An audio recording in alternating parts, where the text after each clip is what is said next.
আমাদের বাংলাদেশ জামাত ইসলামী কেন্দ্রীয় আমির যিনি আছেন ডাক্তার শফিকুর রহমান, ওনার পক্ষ থেকে আহ্বান জানিয়েছে 5 আগস্ট স্বাধীনতা আন্দোলনে যেসব ছাত্র জনতা এবং ভাইয়েরা বোনেরা শহীদ হয়েছেন, তারা এখনো হাজার হাজার অসুস্থ হয়ে পড়ে আছে।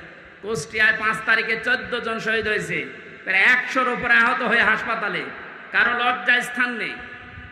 আমি গিয়েছিলাম হাসপাতালে দেখার জন্য, একজন আমাকে তার মা বলছে আমার ছেলের লজ্জার স্থান উড়ে চলে গেছে, এই জায়গায় গুলি ঠেকিয়ে মেরেছে, এই গোপালগঞ্জে বাড়ি, সাহেব আলী নাম দারোগা, এই জায়গায় ঠেকিয়ে বাচ্চাদেরকে মাথায় ঠেকিয়ে মেরেছে, একেবারে সরাসরি সাক্ষী আছে।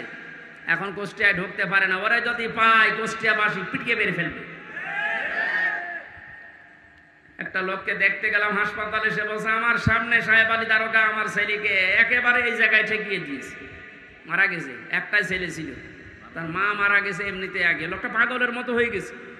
আমার যতটুকু সমর্থ ছিল শহীদদের বাড়িতে বাড়িতে গিয়ে এবং হাসপাতালে 2 মাস চলার মতো যা লাগে আমি দিয়েছি। এখন আরও যারা বিত্তবান আছে তাদের উচিত, কারণ তাদের জন্য আজ আমরা স্বাধীন হলাম, মুক্তভাবে নিজের মত প্রকাশ করতে পারছি, স্বাধীনভাবে বুক ফুলিয়ে কথা বলতে পারছি, ঘুরে বেড়াতে পারছি, এটা স্বাধীনতা না? কি অবস্থায় ছিলাম বলেন তো আপনি? বাংলাদেশে আমার বাড়ি এই পাশের জেলায়, অথচ এই জেলা আমার ঢোকা নিষেধ, বিয়ে খেতে এসেছিলাম তারপর আসতে দেন। সুতরাং যারা শহীদ হয়েছেন তাদের জন্য আমিরে জামাত ডাক্তার শফিকুর রহমান আহ্বান জানিয়েছে যে যেখান থেকে পারেন অন্তত 1টা টাকা হলেও এই শহীদদের সুস্থতার জন্য, ওনারা বহু টাকা পয়সা বিভিন্ন জায়গায় দিয়ে আসতেছে, ওনাদের কয় টাকা আছে, টাকা পয়সা যারা মেরেছিলেন দরবেশ বাবা, এর টাকা এখন এই শহীদদের দেওয়া দরকার, এর টাকায় অসুস্থ মানুষদেরকে দেওয়া দরকার। 24,000 কোটি না কত টাকা যেন বাইরে পাচার করেছে, এক ব্যাংকে শুধু এত টাকা আছে দরবেশে। কিসের দরবেশ?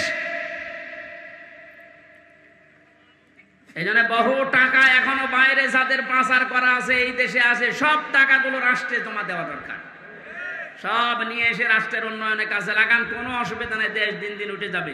ওনার আহ্বান আপনাদের জানিয়ে দিলাম, যতটুকু সমর্থ আছে কেউ যাবেন না, যারা যাচ্ছে এনাদের কাছে দেন, এটা পৌঁছিয়ে দেওয়া হবে। ওনারা তো বিভিন্ন জেলায় এখন যাচ্ছে প্রত্যেক দিন। শহীদ আবু সাইদের বাড়িতে আমির জামাত 6 লক্ষ টাকা দিয়ে তার বাড়ি পর্যন্ত বানিয়ে দিয়েছে। মুগ্ধর বাড়িতে গিয়েছে, আবু রায়হানের বাড়ি ঠাকুরগাঁও, তার বাড়িতে গিয়েছে।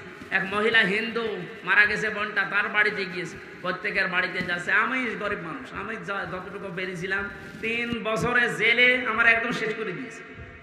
আমি এখন পঙ্গু অবস্থায় আছি, এরপরও আমার যতটুকু সামর্থ্য আমি চেষ্টা চালাচ্ছি এবং চালাবো। আপনারা এই যারা যাচ্ছে একেবারে কিছু না পারলেও 5টা টাকা দেবেন।